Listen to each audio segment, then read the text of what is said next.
Salut, salut. J'espère que tu vas très bien. Aujourd'hui, je viens avec une leçon qui a peu, voire rien du tout à voir avec l'astrologie, mais qui devient de plus en plus essentielle par rapport aux leçons que je veux publier dans l'espace éducatif dans les temps à venir. D'un côté, dans le dossier, le voyage de Vénus en Capricorne, nous sommes en train de travailler les chakras, nous sommes en train de travailler notre relation à ces points énergétiques qui nous relient à nos corps subtils. Et donc, il devient de plus en plus important qu'on connaisse cette information que je vais te donner aujourd'hui ici. Sur le canal Telegram, je demandais l'autre jour si les membres souhaitaient que je leur donne quelques techniques de protection énergétique, vu les moments qu'on est en train de vivre en ce moment, fin février, début mars 2022. Et tout le monde me disait oui, mais au moment où je me suis assise, créer la petite trame pour partager les exercices, je me suis dit: «Non, mais attends, si j'ai pas expliqué ce que c'est les corps subtils, bah, ça va être très chaud».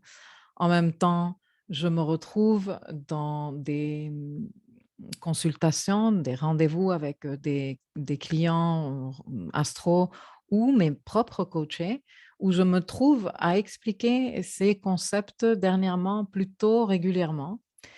Et finalement, maintenant que je suis en train de terminer de peaufiner des leçons que je vais publier dans le dossier Love and Light, où l'intérêt est de t'expliquer ce qu'est l'énergie féminine et ce qu'est l'énergie masculine, comment ces 2 principes-là s'expriment dans notre vie, quelles sont, les représentations d'un déséquilibre d'un côté comme de l'autre, même dans le corps physique et ailleurs. Eh bien, je me retrouve avec le besoin d'expliquer des choses qui sont en rapport avec ces corps subtils. Du coup, je me suis dit, je vais faire une leçon rapidement et je vais expliquer le corps physique et les corps subtils rapidement, de façon à ce que ce soit plutôt clairement compris. Ça va me permettre également de parler de la relation aux 3 dimensions dont je parle régulièrement, la 3D, la 4D et la 5D, et dont j'ai déjà fait des leçons que je laisserai linker. Je ne sais pas exactement où est-ce que je vais publier cette leçon. Je n'ai pas un dossier en tête où elle rentre bien. Je pense que je vais juste la publier sur le blog, et quand il y aura un dossier où cette leçon pourra être rangée, je la rangerai. Entre-temps, je la laisserai là-bas. Mais c'est vrai que je parle souvent de 3D, 4D, 5D, et c'est vrai qu'il est important de comprendre la différence entre le corps physique et les corps subtils et la relation qu'il y a entre ces corps, les différents corps et les différentes dimensions, et la résonance avec les points énergétiques représentés par les chakras. Alors voilà, commençons. Le Bon, corps humain, en plus de sa dimension physique, est composé d'autres strates que l'on appelle corps subtils, qui sont plus difficiles à percevoir. Nos différents corps sont comme des couches qui se superposent à notre corps physique, qui l'enveloppent même pour certains, et qui sont imperceptibles à l'œil en 3D, mais qui nous permettent d'évoluer dans des dimensions moins denses que la 3D. Pour rappel, et même si je te laisserai les liens vers les articles et les leçons que j'ai faites sur la 3D, 4D et 5D, la 3D est la dimension matérielle, physique, sensorielle, corporelle, et la compréhension du temps linéaire. La 4D est la dimension mentale, psychique, le ici et maintenant, le temps présent qui s'abstrait du passé et du futur, qui ne connaît pas de linéarité, mais juste de présence consciente. La 5D est la dimension spirituelle, divine, des plans de conscience supérieurs, le temps divin et éternel et la connexion au tout. Chaque corps a ses propres fonctions et tous les corps sont reliés énergétiquement et s'interpénètrent, de sorte que ce qui se passe dans l'un des corps influence directement ou indirectement les autres. Les différents corps ont des couleurs qui varient en fonction du contenu du corps en question. Chaque corps vibre à une fréquence plus élevée que ceux qui lui sont inférieurs. L'énergie se densifie du dernier corps subtil, où elle n'est qu'en fait que lumière, au corps physique, en passant peu à peu par tous les autres corps subtils, en descendant, on va dire ça comme ça. Les corps inférieurs sont reliés à l'expérience matérielle et au plan terrestre.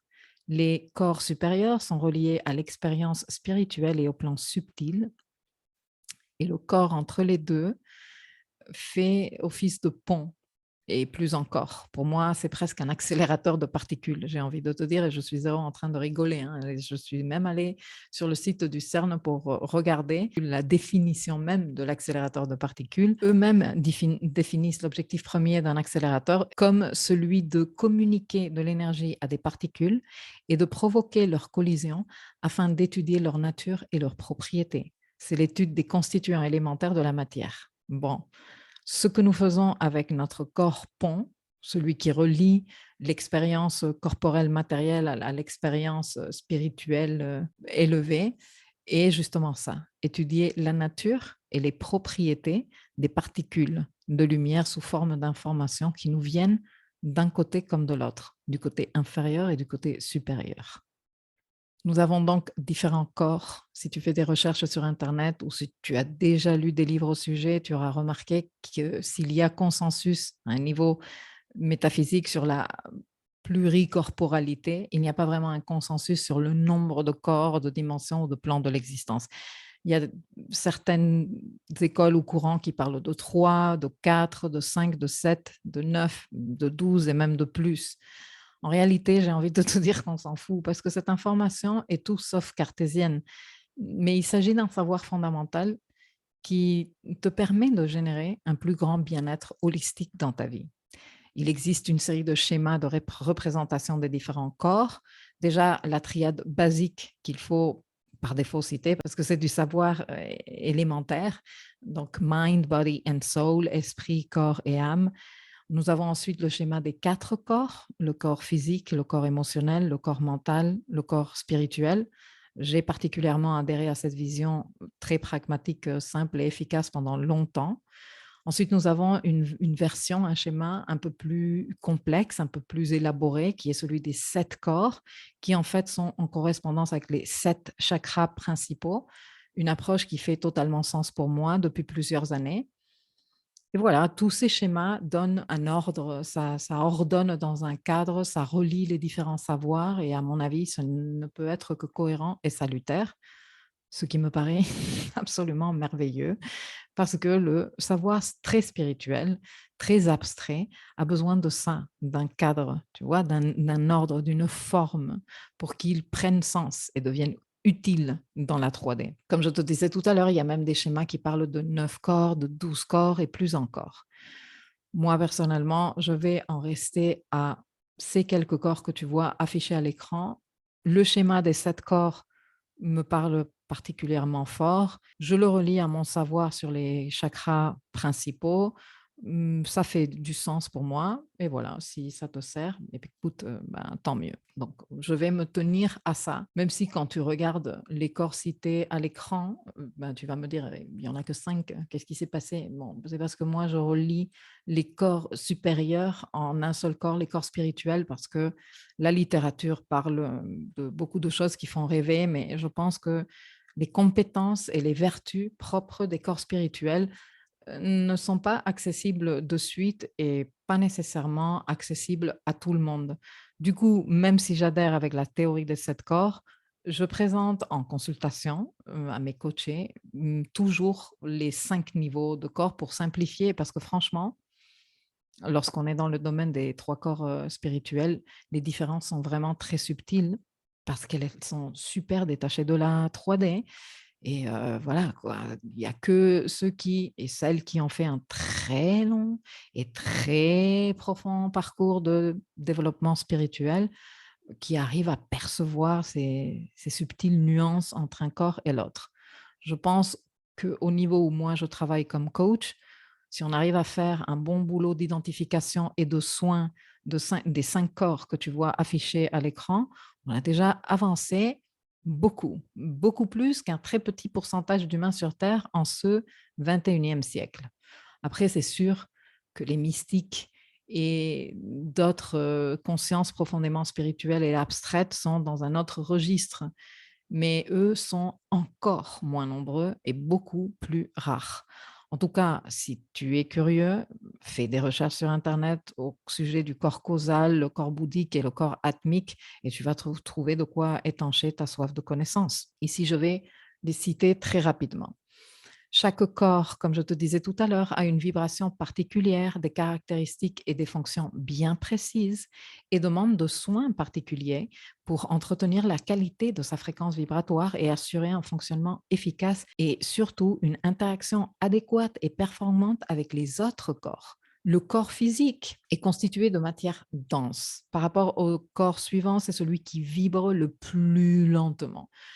Plus les corps subtils sont éloignés du corps physique, plus leur fréquence est légère et rapide. Chaque corps, comme je te disais plus tôt, déborde sur le corps suivant et est relié au corps antérieur.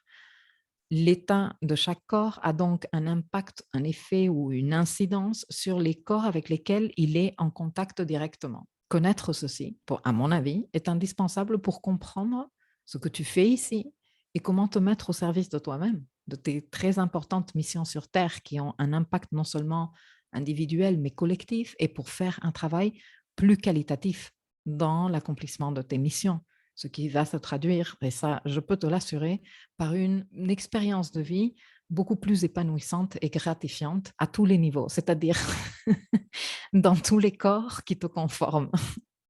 Bon, commençons par le corps physique qui est une énergie, comme je te disais tout à l'heure, de vibration lente, densifiée dans la matière. Ce corps n'est pas considéré comme un corps, entre guillemets, énergétique, même si oui, il l'est. Nous sommes un ensemble de photons condensés, de la lumière en barre, et c'est vraiment le cas de le dire. Notre corps est à la lumière ce qu'un glaçon est à l'eau. Tout est vibration et tout est énergie, même si le corps physique est une énergie de vibration lente et donc bien densifiée dans la matière, ça ne reste pas moins une vibration, ça ne reste pas moins une énergie. Alors, ce corps est connu aussi comme le moi inférieur. Il fonctionne donc dans la troisième dimension, sur le plan matériel dense. Et c'est par lui et avec lui que nous arrivons à accomplir nos actes physiques et que nous nous déplaçons dans la 3D. Le corps physique est donc celui qui vit les expériences matérielles, physiques, sensorielles, corporelles. C'est notre principal véhicule d'incarnation. Il nous permet d'accomplir la mission numéro un de tous les humains, qui est celle d'avoir un maximum d'expérience, d'expérimenter le plus possible tous les événements possibles de la vie. C'est donc notre enveloppe matérielle, si on veut l'appeler comme ça. Sans le corps physique, nous n'aurions pas d'outils pour interagir efficacement dans la 3D. Donc, nous ne pourrions pas accomplir une de nos missions principales sur Terre. Ce corps qui se déplace exclusivement dans la 3D et qui agit dans la 3D n'a pas les compétences qui lui permettent d'accéder à d'autres dimensions, voire de les percevoir. Il expérimente la gravité et le temps linéaire et il est gouverné par les lois de la physique. Il représente l'action, il est associé à l'élément terre. Le but de ce corps est d'expérimenter et de vivre. Notre dimension physique demande de soins particuliers pour être entretenue convenablement et pour garder non seulement le véhicule terrien en bon état, mais aussi pour participer à l'équilibre énergétique salutaire, car, comme je te disais plus tôt, à plusieurs reprises même, les corps sont reliés et interdépendants. Le corps physique, comment se soigne le corps physique? Écoute, à travers ton alimentation, le repos, sommeil de qualité, une bonne hydratation, une activité physique qui fasse monter le cardio et favorise la transpiration d'un côté, mais aussi qui participe à la souplesse des muscles et autres tissus du corps, comme les étirements ou le yoga, par exemple, le pilate. Le plaisir et le bien-être expérimenter au travers des 5 sens est une autre façon de soigner son corps physique. Parce qu'il n'y a pas que je mange bien, je me repose bien, c'est aussi j'expérimente avec mes outils de ma 3D qui sont mes 5 sens principalement. Soigner ton corps éthérique, qui est celui qui vient juste après, participe sans le moindre doute à la santé de ton corps physique. Cependant, tout ce que tu peux faire dans la 3D pour assurer la santé de ton corps physique alimentation, hydratation, repos, sommeil, routine et habitudes saines, sport, massage, naturopathie, tout ça va faire un bien fou à ton corps physique et va te permettre de le garder en bonne santé. Le corps éthérique, aussi connu comme corps vital ou corps énergétique, est un champ énergétique qui enveloppe le corps physique. Les 7 centres d'énergie primaire, c'est-à-dire les chakras, sont situés ici. Pour circuler dans le corps, l'énergie cosmique a besoin d'instruments, d'un réseau qui assure la circulation de l'énergie et qui est formé par les chakras qui aident à capter l'énergie de l'environnement et la conduisent au travers des nadis, qui sont les canaux énergétiques subtils, vers le corps physique. Ce corps éthérique assure l'activité des fonctions vitales et les échanges d'énergie au niveau des différents corps subtils. C'est dans ce corps subtil que se trouvent les méridiens sur lesquels travaillent les médecins qui pratiquent l'acupuncture, mais aussi la kinésiologie, par exemple. Lorsque l'énergie est suffisante et le corps physique est rassasié, il rayonne de l'énergie dans l'environnement en formant une couche de quelques centimètres autour du corps, et c'est ce que l'on appelle l'aura éthérique. Ce corps éthérique enrobe le corps physique comme une espèce de fourrure. Il est le support des chakras et des flux énergétiques et assure la protection du corps physique au travers des défenses immunitaires. Plus il est épais et efficient, plus nous sentons de l'énergie vitale, nous sentons que nous avons la patate, que nous sommes en forme. Ce corps vitalise et soutient le corps physique jusqu'à la mort. Il se forme à chaque réincarnation et prend de 3 à 5 jours après la mort physique pour se dissoudre. Sans le corps éthérique, le corps physique serait inerte. Le corps éthérique apparaît comme un réseau lumineux qui se superpose au corps physique, comme des filets de lumière qui partent des centres énergétiques vers la totalité du corps. Il serait au nombre de 72 000, chacun étant responsable d'un mouvement. La photographie kirliane a réussi pour la première fois à rendre visible à l'œil 3D ce rayonnement énergétique qui est inhérent à tout être vivant. Les plantes et les animaux ont aussi un corps éthérique. Il a une couleur bleutée, lumineuse, qui rayonne, comme je te disais tout à l'heure, de quelques centimètres autour du corps physique. Toi aussi, tu peux t'entraîner à le voir. Il y a des exercices très simples pour faire ça. Ce n'est pas tant la complexité de l'exercice, mais la pratique régulière qui te permet de développer l'œil pour voir, car en fait, il ne s'agit pas de voir comme on voit en 3D, tu vois, comme par exemple moi, je suis là et que je peux voir mon micro en face de moi.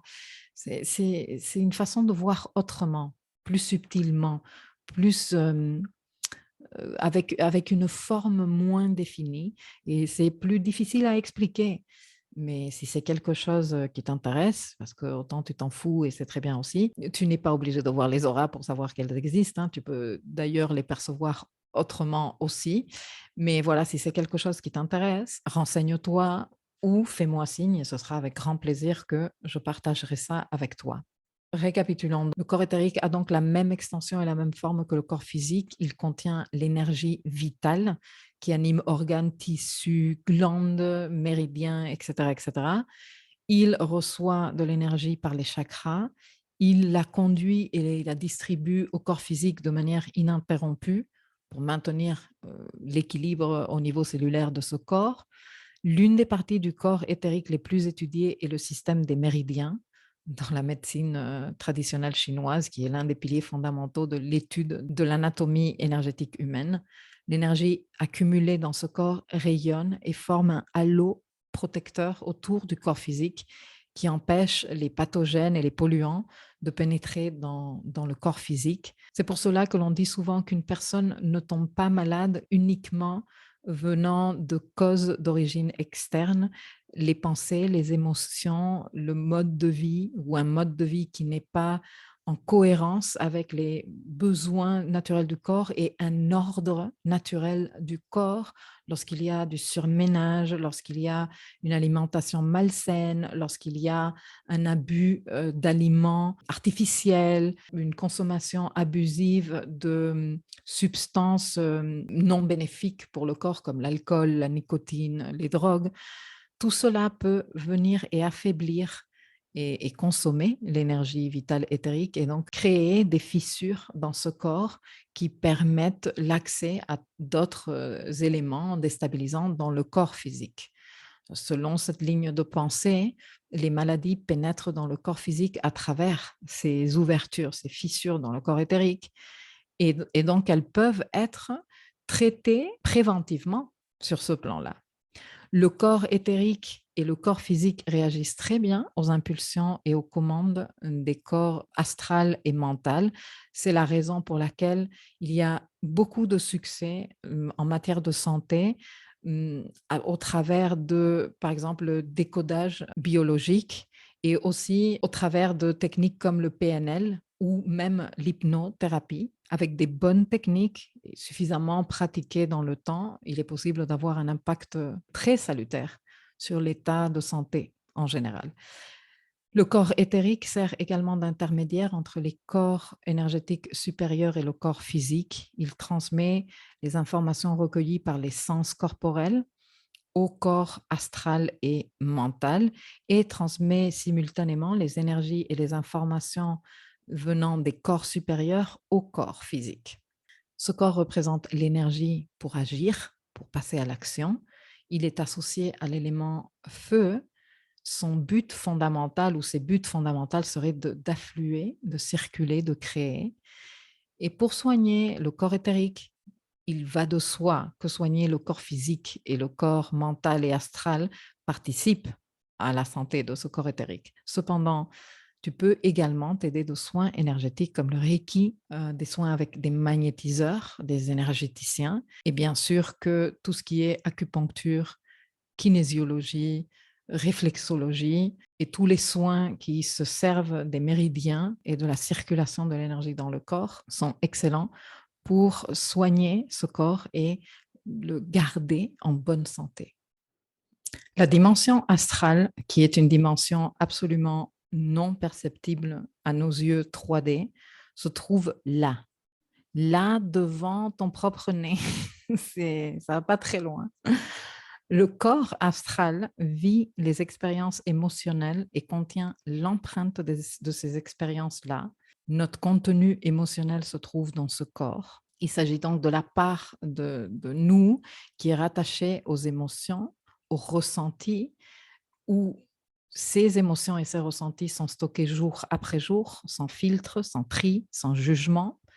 D'ailleurs, les blocages et les dysfonctionnements émotionnels s'y logent aussi avant de se manifester, de se densifier dans le corps physique, donc dans le plan physique, donc dans la 3D. Il est absolument indispensable de faire le nécessaire pour permettre à ce corps d'évacuer tout ce qui le bloque, tout ce qui lui provoque des dysfonctionnements, comme tous les autres corps, j'ai envie de te dire. Il ne faut pas non plus dire qu'il faut soigner particulièrement le corps astral et pas les autres. Non, comme dans tous les autres corps, il est de la responsabilité de chacun et de chacune que de faire le nécessaire pour évacuer ce qui représente un dysfonctionnement et soigner le corps et le garder en bonne santé. Ceci se fait en cultivant dans ce plan-ci des émotions de haute fréquence vibratoire et de faire le nécessaire pour aider à évacuer les émotions de basse fréquence vibratoire afin de lui permettre de se détoxifier. Et tout ceci peut se faire au travers d'outils qui fonctionnent très bien aussi dans le corps mental, qui est le corps qui vient tout de suite après, que je vais t'expliquer ensuite. Donc, méditation, mantra, exercice de respiration, pratique de gratitude, etc., etc. Chaque émotion émane sa propre fréquence vibratoire à travers le corps astral. D'après le Kybalion, le principe de vibration dit ainsi: rien ne repose, tout remue, tout vibre.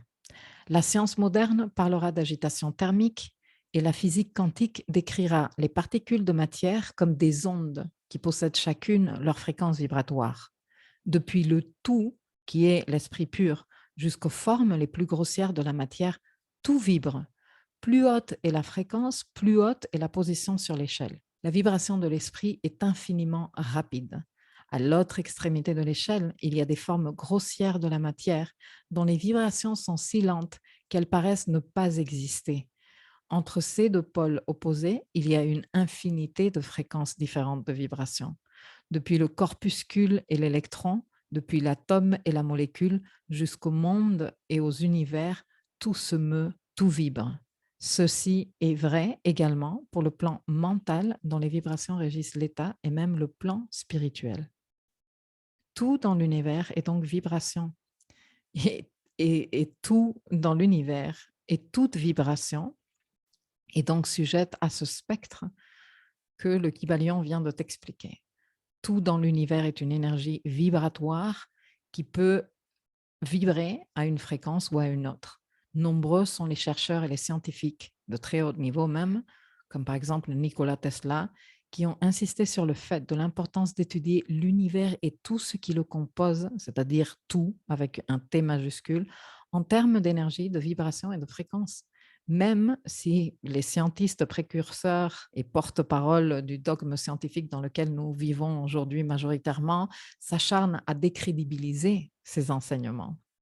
Sur le plan émotionnel humain, tout est également énergie vibratoire à différentes fréquences. Chaque émotion correspond à une vibration, une fréquence vibratoire, et il existe différents degrés de fréquences vibratoires.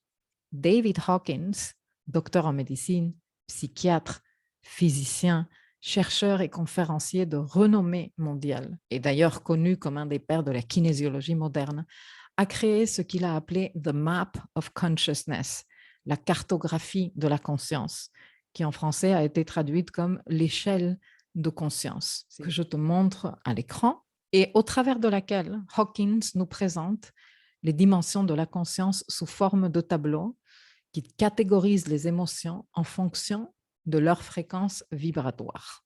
Tu peux voir qu'il y a 4 colonnes, les niveaux comme lui les a appelés, la fréquence vibratoire de l'émotion qui correspond, l'émotion qui correspond et la vision de la vie où se trouve la personne qui est en train de vibrer ces différentes fréquences vibratoires. C'est-à-dire que, par exemple, une personne dans la plus basse fréquence vibratoire qui est le niveau onde, qui est donc une fréquence très très basse, l'émotion que cette personne abrite est d'humiliation et la personne perçoit la vie comme quelque chose de misérable. La personne, par exemple, qui vit dans la vibration supérieure, qui est celle de la culpabilité, l'émotion qu'elle abrite en elle est une émotion de reproche et elle voit la vie comme quelque chose de malveillant.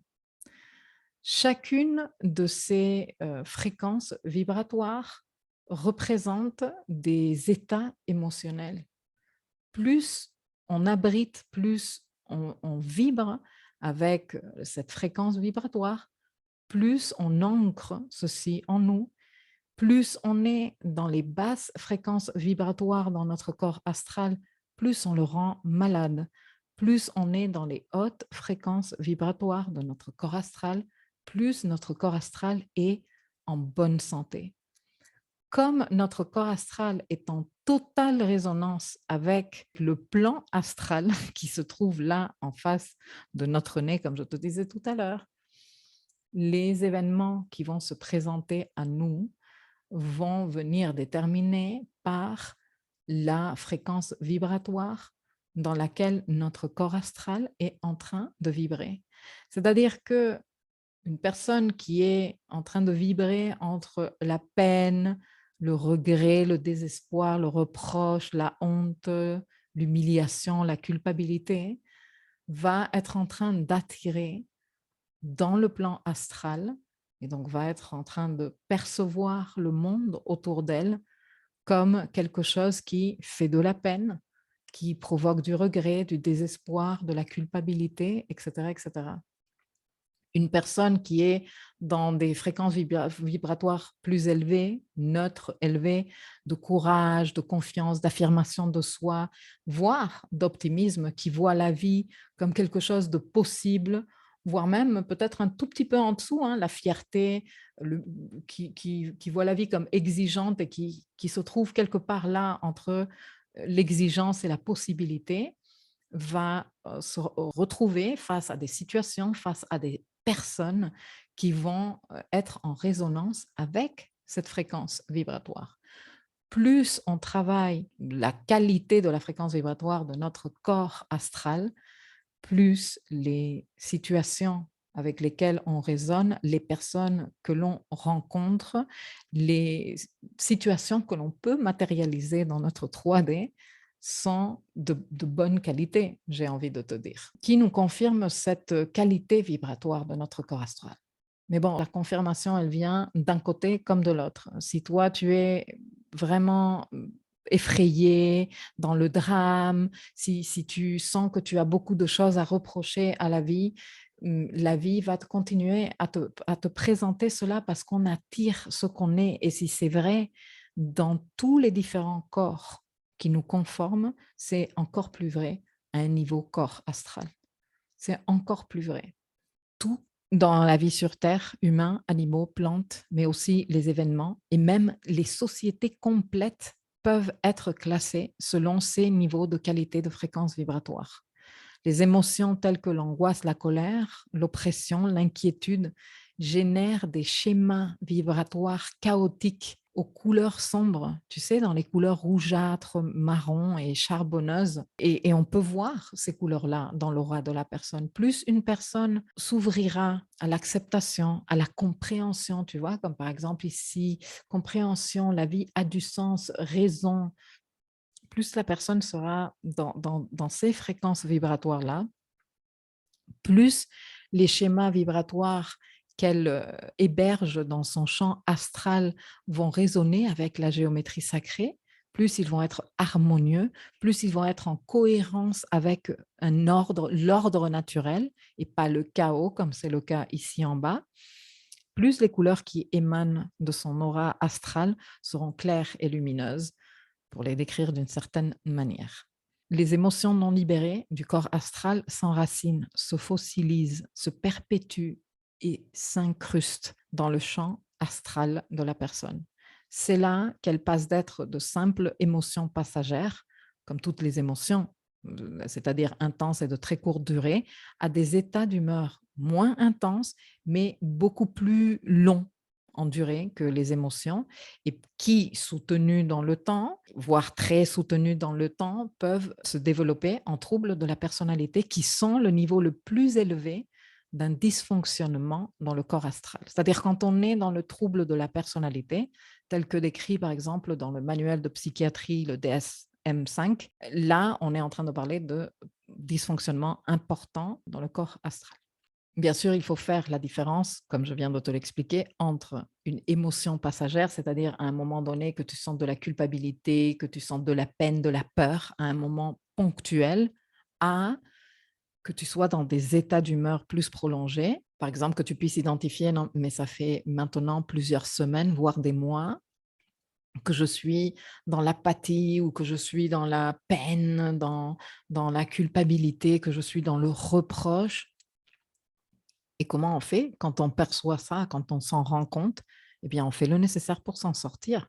Je le dis très souvent en consultation, mais aussi dans tout le contenu que je publie. C'est de la responsabilité de chacun de se prendre en charge.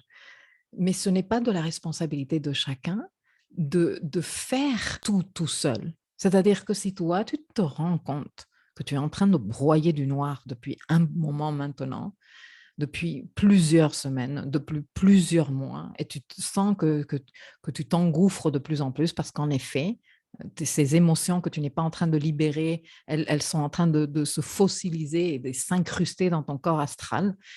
Eh bien, il est important que tu demandes de l'aide. Il est important que tu cherches des spécialistes qui vont t'aider, qui vont te donner des techniques pour évacuer tout ça et qui vont t'accompagner à ce que tu le fasses jusqu'à ce que tu te sentes de maîtriser l'affaire, tu vois.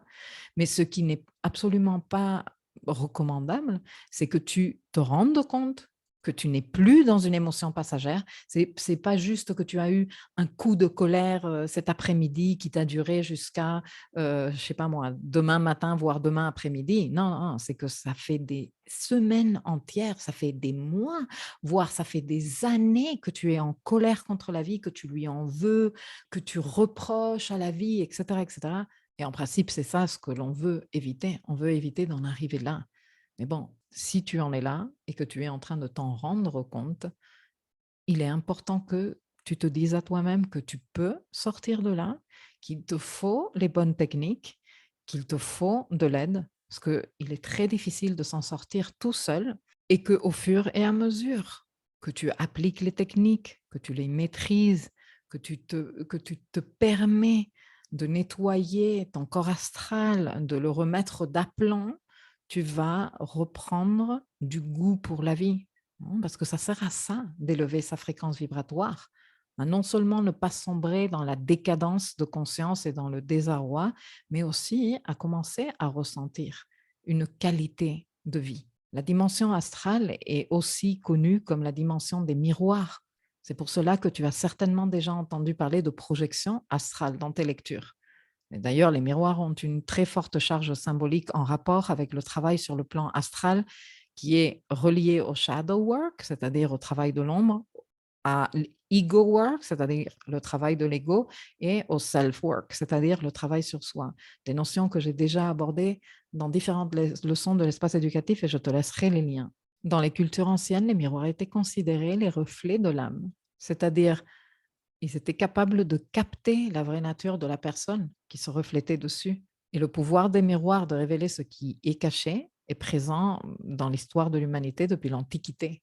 Dans la pratique occultiste, on se sert de miroirs comme des portails vers d'autres mondes ou d'autres dimensions. Dans ce plan miroir qu'est la dimension astrale, une personne qui émane une vibration émotionnelle de basse fréquence sur la durée aura tendance à répéter encore et encore des situations qui attirent les vibrations émotionnelles de ces émotions fossilisées, celles qui n'ont pas été libérées ou évacuées. C'est là que le principe d'attraction de type miroir s'effectue. Les fréquences énergétiques que nous émettons attirent des vibrations énergétiques analogues dans l'environnement entourant, dans le plan astral qui nous entoure. Tu étires un tout petit peu ta main et c'est bon, ta main est dans le plan astral. Ce n'est pas parce que tu ne la vois pas qu'il n'existe pas. Rappelle-toi qu'avec ton corps physique, tu n'as pas accès aux autres dimensions plus subtiles. Donc, avec ton œil physique, tu ne peux pas voir ce qui se passe dans les dimensions plus subtiles. Ceci signifie que nous allons rencontrer souvent des personnes et des circonstances qui reflètent précisément la fréquence vibratoire que nous sommes en train d'abriter en nous. C'est pour cela que l'environnement nous sert de miroir pour tous les éléments que nous avons relégués de notre vie consciente dans les zones de l'inconscient. Comme le corps astral se trouve entre les corps éthériques et mental, son état et sa santé a un impact direct sur ces deux-là. Nos états émotionnels et la qualité vibratoire des émotions que nous émanons a un impact sur notre énergie vitale, c'est-à-dire le corps éthérique que je t'expliquais tout de suite avant, et sur nos pensées et croyances, c'est-à-dire le corps mental que je vais t'expliquer tout de suite après. Les structures émotionnelles continuent d'exister à travers les différentes incarnations tant qu'elles ne sont pas libérées ou évacuées, tant que ces karma calories ne sont pas brûlées, car le corps émotionnel persiste. Il n'est pas relié au corps physique directement. Il persiste après la mort physique et fusionne dans la suivante réincarnation avec le nouveau corps physique et donc le nouveau corps éthérique qui se formera autour de ce corps physique. Ça, c'était un coup de tonnerre. Le corps astral étant bien plus léger que les corps physiques et éthériques, nous permet de voyager en dehors des repères temps-espace de la 3D, ce que de nombreuses personnes appellent faire un voyage astral. Lorsque nous dormons, nous nous déplaçons tous et toutes dans le plan astral. Nos rêves font entièrement partie de ces voyages, sauf que nous n'en gardons pas conscience souvent. Et ceci peut s'apprendre, comme dans tout. Il suffit de connaître le protocole et de s'y tenir dans une discipline d'entraînement régulière pour arriver à maîtriser la technique. Il y a des petits exercices pour commencer à faire des baby steps dans ce sens-là. Je t'en ai déjà partagé quelques-unes par ici et par là dans les différents dossiers de l'espace éducatif. Dans le voyage uranois, par exemple, la technique de envisioning, le voyage astral dans le futur, la technique recreating, le voyage astral dans le passé, qui consiste à, suite à une petite méditation ou une autre pratique pour se détendre mentalement et se reconnecter à soi, revisiter mentalement un épisode de la journée ou la journée entière et corriger les situations qui ne nous ont pas convenu. Bon, ça, c'est pour la technique recreating. Ces exercices sont super puissants, ils sont super simples à faire, mais super puissants lorsqu'on maîtrise la technique, bien sûr. Je te laisserai les liens vers les différents protocoles que j'ai déjà partagés ci-dessous. Pour terminer, ce corps représente l'émotion, le ressenti. Il est associé à l'élément eau. Son but fondamental est de sentir, de ressentir, d'exprimer. Les soins du corps astral, bon, bien sûr qu'il y a le soin du corps éthérique et le soin du corps mental qui vont participer à la santé du corps astral parce que ces deux corps-là, éthérique et mental, sont directement en lien avec le corps astral. Il y a des soins qui travaillent sur plusieurs corps en même temps, comme par exemple la thérapie florale, des fleurs de Bach qui agit sur le corps physique mais aussi sur le corps astral, la réflexologie qui agit sur le corps physique et sur le corps éthérique. L'Ayurveda est un autre magnifique exemple de médecine holistique puisqu'elle agit sur différents corps. Tu peux t'aider aussi de soins comme des thérapies comportementales, cognitives et émotionnelles pour travailler le corps astral et le corps mental et donc participer à la connaissance de toi, l'affirmation de toi, la restructuration cognitive, développer l'intelligence émotionnelle. La thérapie Gestalt est très en rapport avec le corps astral, l'hypnose, tous les types d'art-thérapie, la musicothérapie, l'art-thérapie, la danse-thérapie et toutes les nouvelles approches de embodiment qui consistent à libérer des émotions fossilisées dans le plan astral, dans le corps astral, à travers le travail du corps physique, à travers la transpiration. Je t'ai déjà aussi parlé de la danse des 5 rythmes, de sa créatrice Gabrielle Roth et de son livre Sweat Your Prayers, transpire tes prières, traduit littéralement, mais ce n'est pas ça le titre en français. Je te laisserai aussi les références bibliographiques ci-dessous, qui en fait est une ode. Ce livre est une ode à la danse comme la voie de libération et de guérison émotionnelle.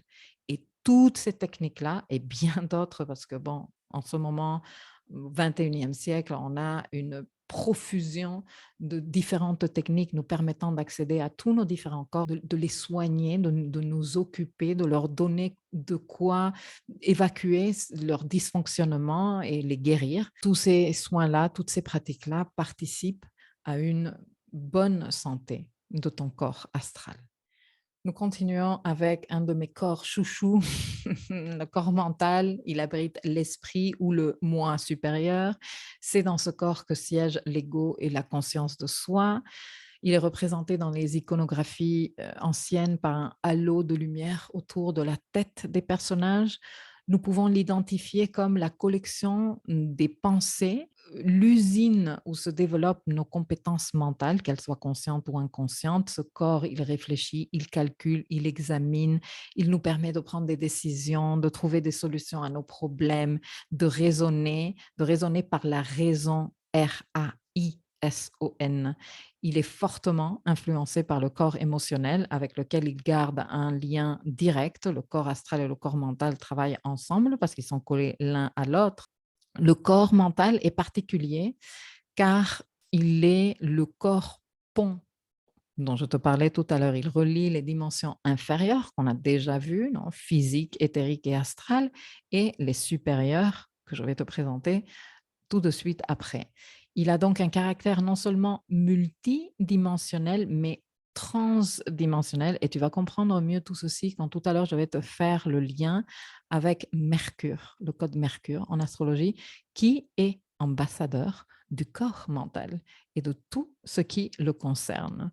Ce corps a donc la capacité de se déplacer et de fonctionner efficacement dans toutes les dimensions, mais la dimension où il est au top de sa forme et où il fait son travail le plus important, c'est dans la dimension 4D. C'est le ici et le maintenant, le royaume de la pleine présence et de la pleine conscience, l'espace de mindfulness. Le corps mental contient toutes les connaissances, les opinions, les idées, les concepts tirés de toutes les sources d'informations. Nos idées sur le monde, nos idées sur nous-mêmes, nos différents costumes de l'ego. Ce corps stocke toutes nos expériences et notre compréhension et le jugement des expériences d'autrui. Comme il est multidimensionnel et transdimensionnel, il peut percevoir le temps de manière séquentielle, c'est-à-dire passé, présent et futur, mais aussi de manière cyclique et même holistique et non séparée du tout. Il contient les enregistrements de tout ce qui s'est passé dans le passé et peut projeter des possibilités pour l'avenir. C'est le corps mental qui donne sens à notre vécu et à ce que nous percevons comme la réalité. En d'autres termes, on perçoit le monde et tout ce qu'il contient en fonction de nos pensées. Ce corps mental est fortement relié au système d'activation réticulaire dont je t'ai parlé à plusieurs reprises et que je ne vais pas aborder ici parce que sinon ce document va être beaucoup trop long. Le but, la mission ultime de ce corps est d'apprendre à discerner. Une des initiations les plus difficiles, j'ai fait une leçon à ce sujet, je te la laisserai linker ci-dessous. Sa vibration est plus légère et plus rapide, donc elle a une fréquence plus élevée que celle du corps éthérique et du corps astral. Ces deux corps étant fortement influés par les impulsions du corps mental. Plus l'intellect est stimulé de manière éclairée et radieuse à travers la formation, à travers l'instruction, à travers l'introspection. Quand je parle de stimulation intellectuelle et mentale, je ne parle pas de la suranalyse, de la rumination et de la monkey mind. Je parle de donner de la matière et de la substance à notre corps mental à travers la formation, l'instruction, l'information de qualité et aussi le temps pour réfléchir et intégrer tout ça, non? Ces introspections et ces contemplations nécessaires pour absorber qualitativement l'information que l'on a consommée. Plus on stimulera notre corps mental dans ce sens-là, plus les pensées seront vives, plus le savoir de la personne sera profond, plus les couleurs émanant de son corps mental seront claires et lumineuses. Tu vois comment ça m'énerve quand même un tout petit peu quand j'entends les perroquets du discours unique et de la propagande médiatique et du brainwashing dire que l'être humain est en train de perdre ses facultés de concentration, qu'il faut faire toujours plus de contenu facile, court, léger, parce que les gens, ils n'ont pas envie de penser, parce que les gens, ils sont en train de perdre leur capacité à faire cas de ça, c'est anéantir notre corps mental, qui est fondamental pour notre survie et pour notre évolution. Ces discours, comme quoi le cerveau, il perd ses facultés avec l'âge et tout ça, sont faux. Tu ne perds pas en faculté, tu perds en pratique. Dès que tu commences à re-exercer ton corps mental, tu récupères tout. Plus tu consommes de la télé, des émissions poubelles, du contenu mainstream de mauvaise qualité, plus tu perds en pratique. Disons que ton corps mental devient flasque. Tu commences à avoir de la cellulite mentale. Par contre, plus tu consommes de l'information qualitative, plus tu inclus dans ton quotidien des pratiques d'hygiène mentale comme la méditation, l'introspection, la réflexion, la remise en question, plus ton corps mental devient musclé, tonique, plus il est en forme, tu vois. Je ne dis pas non plus de ne jamais plus consommer de contenu, genre du contenu bonbon, tu vois. Non, ça fait du bien, ça repose, ça fait aussi plaisir, c'est entertaining. On se divertit, c'est léger, c'est rigolo. Je suis juste en train de te dire, pas tout le temps. Choisis stratégiquement. Tu vois, si tu vas faire un écart important dans ton alimentation, choisis qu'est-ce que tu vas manger. Mais c'est sûr que tu ne peux pas être en train de manger des tartines de Nutella à longueur de journée parce que ce n'est pas un apport nutritionnel qualitatif pour ton corps. Bon, c'est la même chose avec l'information que tu consommes. Et bon, certainement, s'il te plaît, je te le demande, ne tombe pas dans le discours brainwash qu'avec l'âge et avec les temps modernes, tu es en train de perdre de tes facultés. L'autre jour, j'étais en train de regarder des vidéos sur YouTube et il y avait des pubs, tu vois, celles qui interrompent les vidéos.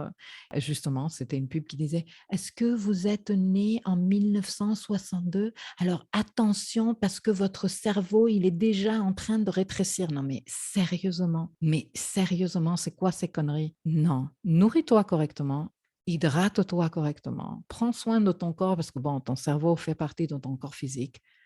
Occupe-toi de ton corps mental correctement et tu vas voir comment tu ne perds aucune faculté. Au contraire, j'ai envie de te dire, plus on devient vieux et si on ne se laisse pas atrophier le corps mental, si on ne se le laisse pas envahir de cellulite et si on ne le laisse pas devenir tout flasque, on devrait être encore plus performant parce qu'on est plus sage, on a plus d'expérience, on a plus de vécu. Et ça doit toujours jouer en positif. Donc, tout cet autre discours qu'avec l'âge et avec les temps modernes, on est en train de perdre des facultés, c'est un mensonge, c'est de la fausse lumière. N'y crois pas, s'il te plaît, ne tombe pas dedans et fais ton boulot pour entretenir ton corps mental. Tu en as vraiment besoin pour avoir une vie de qualité. Bon, le corps mental, de par son caractère polyvalent et ductile, a deux intradimensions qui, elles, ont aussi leur fréquence vibratoire. Alors, il y a le corps mental inférieur, qui est la fréquence la plus basse du corps mental et qui est plus en rapport avec le corps astral et qui nous permet plus de comprendre notre vécu dans le monde 3D, dans le monde physique, et le corps mental supérieur, qui est la fréquence plus élevée du corps mental, en relation avec les corps spirituels, le corps causal et tous les corps que je vais t'expliquer tout de suite après, et qui nous permet d'avoir une compréhension métaphysique du monde, tu vois. Avec le corps mental inférieur, on a une compréhension physique du monde. Avec le corps mental supérieur, on a une compréhension métaphysique du monde.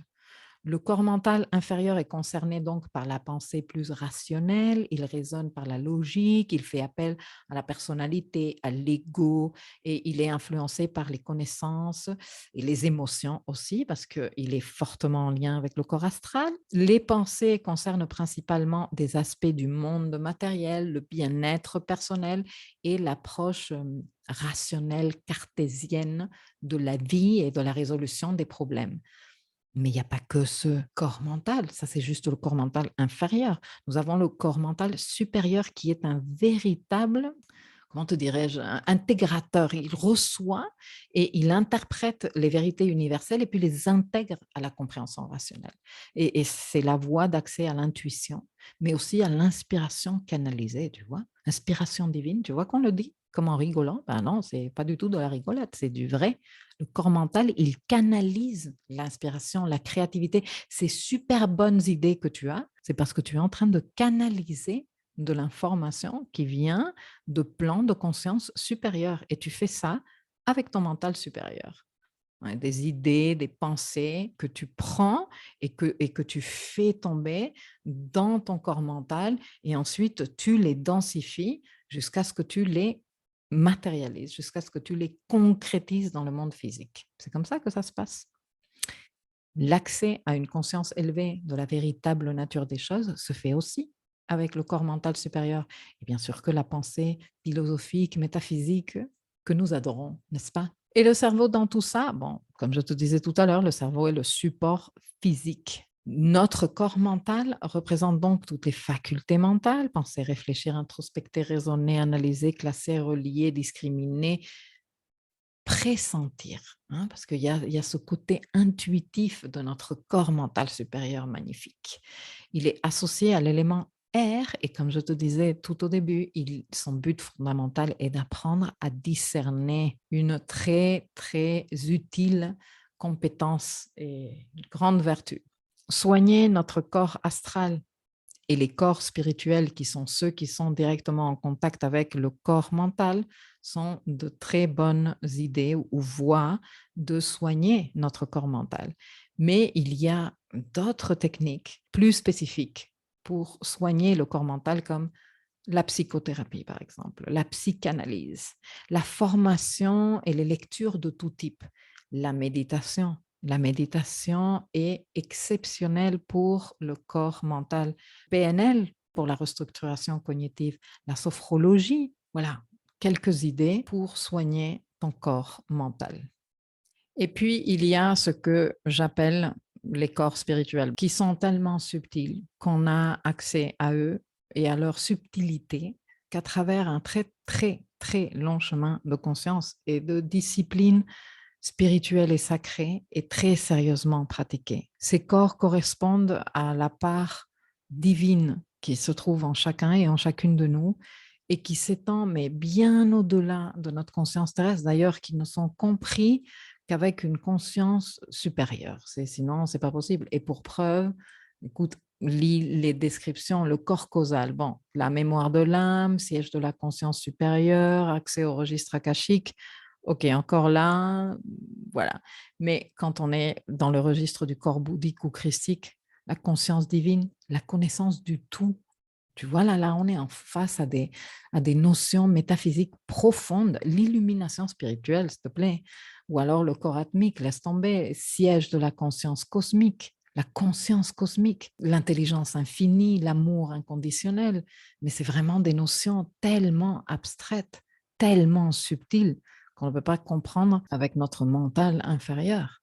C'est juste pas possible. Alors ces corps représentent donc toutes les facultés spirituelles. Le but fondamental de ces corps-là est de nous permettre d'évoluer. Dans cette partie, je vais faire un peu le lien. Je vais faire mon truc préféré qui est démontrer que everything is connected à mon petit niveau, bien sûr. Donc, tu vois à l'écran 7 corps avec 7 points de lumière qui correspondent aux 7 chakras. Et puis, tu vois également ici les 3 dimensions que je t'ai présentées très rapidement au début de la vidéo et les énergies masculin sacré, féminin sacré. Avec ce schéma, ce que j'espère, c'est te donner comme une vision d'ensemble et que tout fasse sens, tout ce que je t'ai présenté jusque-là fasse sens. Bon, on est d'accord que ces 3 corps-là, qui représentent les corps physiques, éthériques et astral, sont ceux qui s'expriment et se manifestent dans la matière. Ensuite, nous avons ici, enfin pas ensuite, mais de l'autre côté, nous avons les corps supérieurs, qui sont ceux qui agissent dans les plans de conscience supérieure, donc la 5D. Et puis, nous avons enfin le corps pont, qui est le corps mental. Le corps mental est le corps de liaison entre la vie matérielle, le plan physique, et la vie spirituelle, le plan métaphysique. Les corps supérieurs, et d'ailleurs le mental supérieur aussi, ne sont pas atteints de dysfonctionnement. Ils ne peuvent pas être malades comme on entend ça dans la dimension physique. C'est pourquoi dans les pratiques de guérison, on se focalise sur les corps inférieurs, c'est-à-dire le mental inférieur, le corps astral, le corps éthérique et le corps physique. C'est là que le travail de guérison se fait. De ce côté-ci, du côté supérieur, on n'a besoin que de se relier à l'énergie et de la maintenir active. Chaque corps a ses maîtres éveillés et une correspondance avec un chakra. Et les pratiques recommandées pour chacun des chakras sont idéales pour affiner et donner bien-être au corps correspondant. Les 3 chakras inférieurs sont yang. Donc, nous avons ici le chakra racine qui est relié au corps physique, le chakra sacré qui est relié au corps éthérique et le chakra du plexus solaire qui est relié au corps astral. Ces 3 corps-là sont yang, ces 3 chakras aussi sont yang et ils opèrent dans la 3D. Ensuite, nous avons les chakras supérieurs qui sont yin, le chakra gorge, le chakra troisième œil et le chakra couronne, qui sont ceux qui sont reliés à nos corps spirituels et qui fonctionnent en 5D. Les chakras sont également reliés par binôme de polarité yang-yin, c'est-à-dire que le chakra racine est relié au chakra couronne, yang-yin, le chakra sacré est relié au chakra du troisième œil, yang-yin à nouveau, et le chakra plexus solaire est relié au chakra de la gorge, yang-yin à nouveau. Ces binômes sont opposés et complémentaires, mais ça, je te l'explique dans une autre leçon parce que sinon, on ne s'en sort pas. Ensuite, nous avons le chakra du cœur qui est relié à notre corps mental et ses intradimensions inférieures et supérieures, comme expliqué dans la partie juste antérieure. Ce chakra et ce corps sont ceux qui nous permettent d'évoluer dans la 4D. Et c'est là, c'est ici qu'on intègre les polarités, tiens-toi bien, yang et yin. Alors, hello, chakra du cœur, cœur et mental, C'est la même chose. Non, mais attends, ça fait des millénaires que l'être humain se perd en débat sur si c'est le côté cœur ou sur si c'est le côté raison qu'il convient de pencher, mais ils font partie de la même chose. Enfin, franchement, moi, quand j'ai découvert ça, à l'époque, j'étais MDR. J'imagine que toi aussi. J'espère que ceci apporte une lumière chaleureuse à tes doutes et à tous tes questionnements au sujet. Et justement, approfondissant un tout petit peu en explorant ce même sujet, mais à un niveau astrologique. Alors, tiens-toi bien parce que la partie qui suit, elle est vraiment, vraiment intéressante. Mercure est un code très hermétique et chargé d'une symbolique métaphysique de ouf.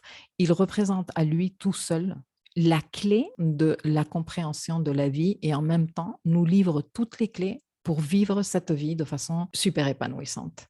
Avec les glyphes d'Uranus et de Pluton, celui de Mercure est le seul qui possède des symboles qui nous renvoient vers les trois plans de conscience principaux. Le glyphe d'Uranus, qui d'ailleurs est l'octave supérieure de Mercure, est très complexe et reflète bien cet aspect non conventionnel et très anticonformiste. Je ne vais pas le décrypter ici aujourd'hui. Le glyphe de Pluton, je te l'ai présenté dans les premières leçons du dossier Pluton. Nous avons également abordé le glyphe de Mercure et sa symbolique ésotérique dans les leçons du dossier Mercure. Ici, je reviens juste dessus avec un schéma qui soit visuellement compréhensible pour que tu vois comme everything is connected et que Mercure, il y est pour beaucoup dans le comprendre que everything is connected. Mon intention est de te permettre de faire le lien avec le sujet de cette leçon, que tu puisses comprendre non seulement la multidimensionnalité du code Mercure dont je te parlais tout à l'heure, quand on parlait du corps mental, qu'il partage d'ailleurs avec Uranus et Pluton, hein, mais son extraordinaire et unique transdimensionnalité. C'est-à-dire que non seulement Mercure a un caractère multidimensionnel du fait même qu'il a tous les atouts pour avoir une fonction efficace dans les trois dimensions, 3D, 4D et 5D, et que je t'ai expliqué ici, et que j'ai fait le lien ici également pour que tu puisses le comprendre. Je te laisserai le document pour télécharger dans mon blog. Mais c'est qu'en plus, Mercure a les vertus nécessaires à une fonction à caractère transdimensionnel, c'est-à-dire relier les différents plans de conscience ou dimensions. Et ça, Starbabe, il est le seul à pouvoir le faire. Il est le seul à canaliser des idées inspirées en les accueillant avec ses petites antennes ou son réceptacle métaphysique qui reçoit et qui est yin et dont les fonctions sont accueillir l'inspiration, la créativité, l'intuition, créer, contempler, visualiser. OK? Bon, après, relier, unir et connecter, mais quand on va dans l'autre sens-là, on est en sens descente. Donc, on accueille ici. Ici, on intègre conscience et présence, yin plus yang. Les fonctions sont absorbées, comprendre, incorporer, assimiler, fixer, consolider, cristalliser, et ce dans les deux sens, mais restons dans le sens de descente. Donc, on canalise, on accueille l'inspiration, on la comprend, on l'assimile, on la consolide, on la cristallise et on la fait descendre en 3D à travers l'expérience matérielle et physique. Ici, on donne, on agit, énergie yang, les fonctions aventurer, expérimenter, vivre, essayer, pratiquer, tenter, observer, matérialiser, matérialiser. Si on utilise Mercure dans l'autre sens, on commence par l'expérience matérielle ou physique, observer, voir, écouter, sentir, goûter, expérimenter, tenter. On intègre ici, dans la conscience et la présence, on comprend, on incorpore, on assimile, et puis on donne sens ici. On relie, on unit, on connecte. Alors que ce soit dans un sens ou dans l'autre, ce Mercure est véritablement un atout et un archétype unique, vraiment multidimensionnel et transdimensionnel. Tu me diras ce que tu penses de cette information. Je suis vraiment intéressée. Pour résumer et clôturer cette leçon, reprenons les notions principales. Donc, nous avons un corps physique, dense, matériel, soumis à la gravité, que tu vois ici dessiné en foncé. Et puis, nous avons plusieurs corps énergétiques, beaucoup plus légers, avec différentes caractéristiques et fonctions. Chaque corps s'entretient par des soins différents. Chaque individu a la responsabilité de s'occuper et d'entretenir l'entièreté de cette dimension, de ces corps subtils, énergétiques, pour poursuivre ses objectifs et accomplir ses missions principales et secondaires sur Terre. Chaque corps subtil projette une émanation énergétique spécifique. Plus l'aura d'un corps est fort, plus le corps est en bonne santé. Voilà, ben écoute, on arrive à la fin de cette leçon. Si tu as des questions, s'il te plaît, laisse-moi les en commentaire. S'il y a des choses que tu n'as pas compris ou que tu voudrais que je clarifie, s'il te plaît, fais-le aussi. Je pense que je vais approfondir dans le sujet du plan astral et des émotions de basse fréquence vibratoire, de leur expression, des troubles de personnalité associés à ces fréquences lourdes et denses, et bien sûr aussi les émotions de haute fréquence vibratoire et leur expression, parce que c'est important d'avoir toutes les différentes nuances du spectre. Donc, je préparerai ces leçons dans les semaines à venir. Pour tous les liens vers les leçons et les articles complémentaires cités dans ce document, clique sur le lien ci-dessous en barre d'infos. Et voilà, j'espère comme toujours que ces enseignements t'ont apporté de la lumière, qu'ils t'ont été utiles, inspirants et profitables et que tu vas les mettre au service de ta vie, de ta compréhension, de ta conscience, de ton évolution, de tes projets.